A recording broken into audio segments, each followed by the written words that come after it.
most difficult things about learning to improvise for most people is making the transition from knowing their scale patterns pretty well to being able to spontaneously create blues licks. Now, at various points on this course I will be showing you a few sample licks, and indeed copying other people's licks is a time-honoured method of making this transition. But if that's all you rely on, you're going to make a very slow transition. It's going to take a long while. So over the years I've developed a method that I've discovered really helps people speed this process up and get to a point quicker where they're using their own original licks rather than ones they've borrowed from other people. And I call this method doodling. Now, have you ever hung up after a long telephone conversation and noticed that an extraordinary work of art seems to have appeared almost by magic on your message pad? Well, that's what I call doodling. Freewheeling, spontaneous, almost mindless creativity. How do you apply this to guitar playing? First, play through the scale pattern you've decided to work with. Let's choose the first position in E to demonstrate.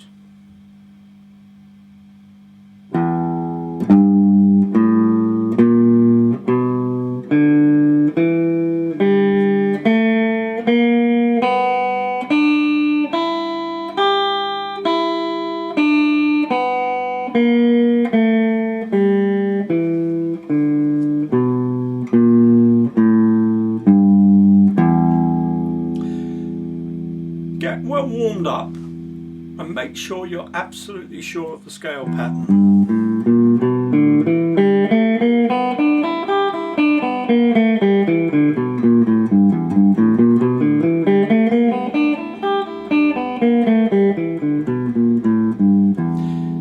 Then set yourself a time limit. I suggest 10 minutes. So I'm going to just start my watch. Whee. And start doodling.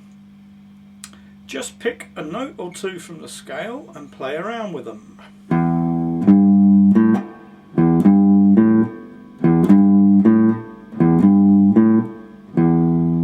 Keep things real simple to start with. Just mess around with different rhythms.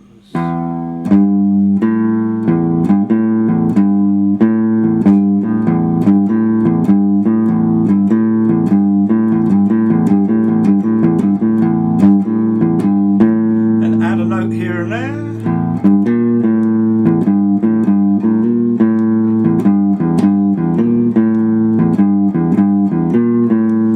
Use lots of repetition.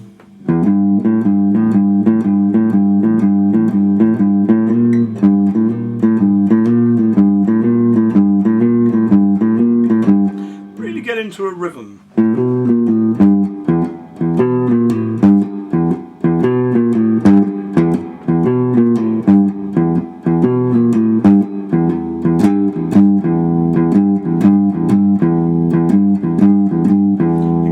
Allow yourself to branch out, add a couple of notes.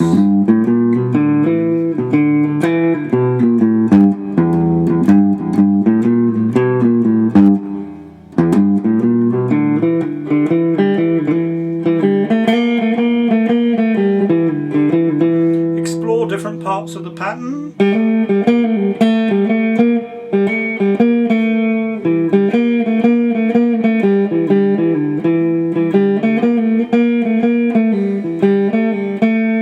Working a bit of technique, the odd bend.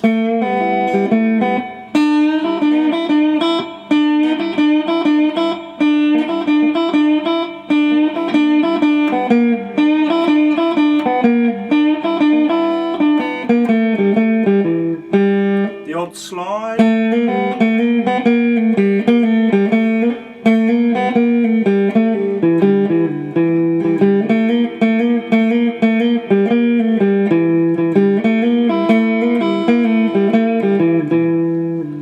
Hammer on.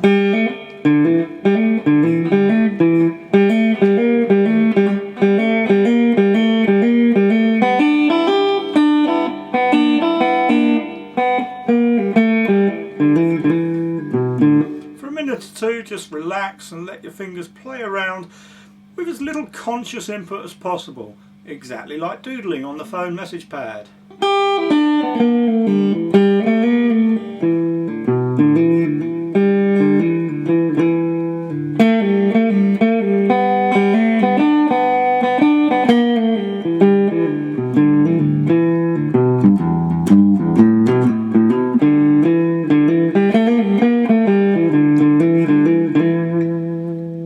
The only rule is don't stop, keep going for whatever time you set yourself. No need for evaluation of artistic or musical relevance, just mess around.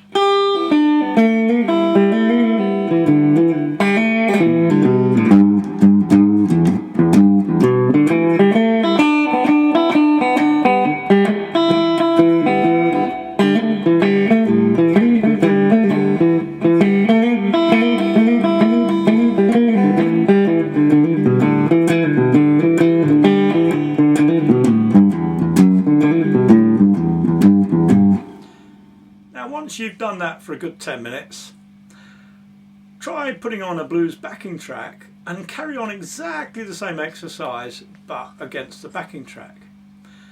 Then gradually, as you're playing along, doodling away, begin to listen to how the notes that you're playing fit the chords and the rhythm of the changes that you're playing over, and make tiny little adjustments just to kind of make it fit. Don't overdo this. You want to try to keep the same free-flowing spontaneity of ideas going, but you'll find that by careful listening you'll almost automatically begin to sort of make it fit. Something like this.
Stages of learning to improvise, I suggest doing literally hours and hours of this sort of work.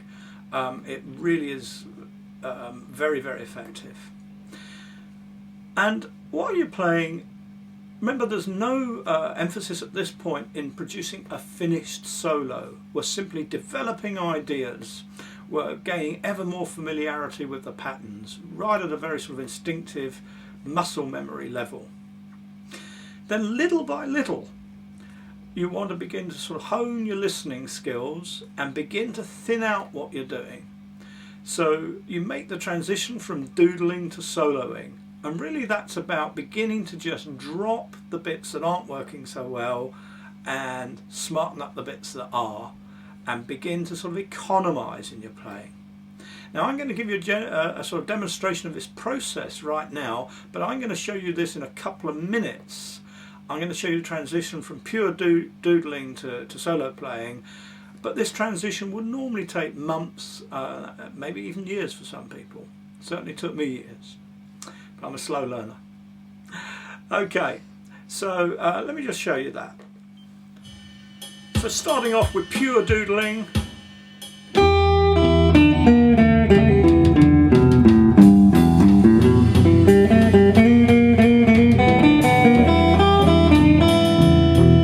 Listening to fit things in.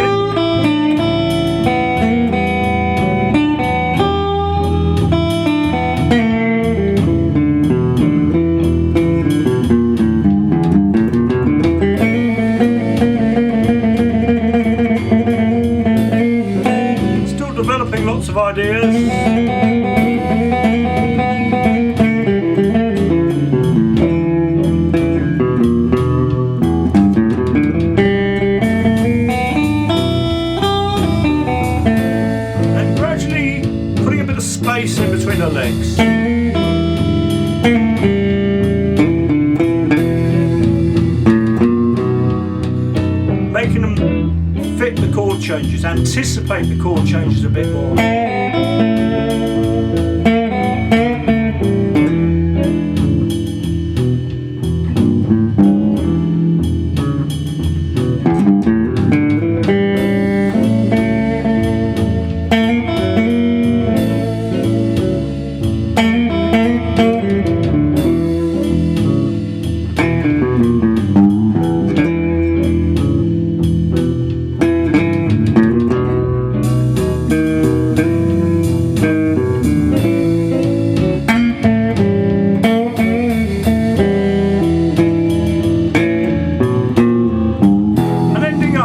Very discreet phrasing.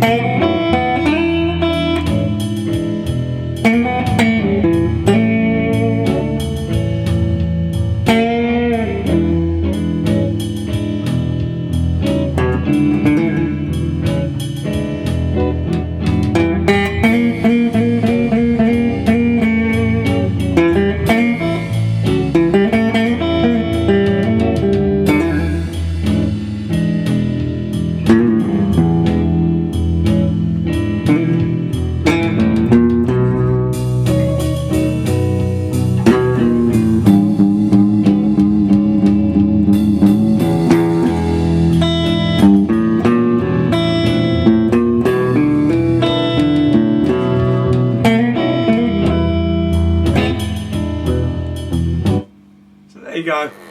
That's the transition we're looking for, gradually thinning things out, but without developing those sort of free-flowing ideas first. There's nothing to thin out. So first off, you've got to kind of just try stuff out. So this approach has three main phases. Firstly, mindless doodling without any backing, just to develop speed, fluency and integration of technique. Then doodling against a backing track, just to add a bit of musicality to your ideas. And finally, refinement by careful listening and the application of artistic judgment to produce a well-balanced guitar solo. In the meantime, as well as doing the doodling, I do suggest continuing the process of stealing other people's licks, just to feed fresh ideas into your own sort of pool of artistic ideas. And you can start that process in the next lesson by stealing some of mine. I'll see you there.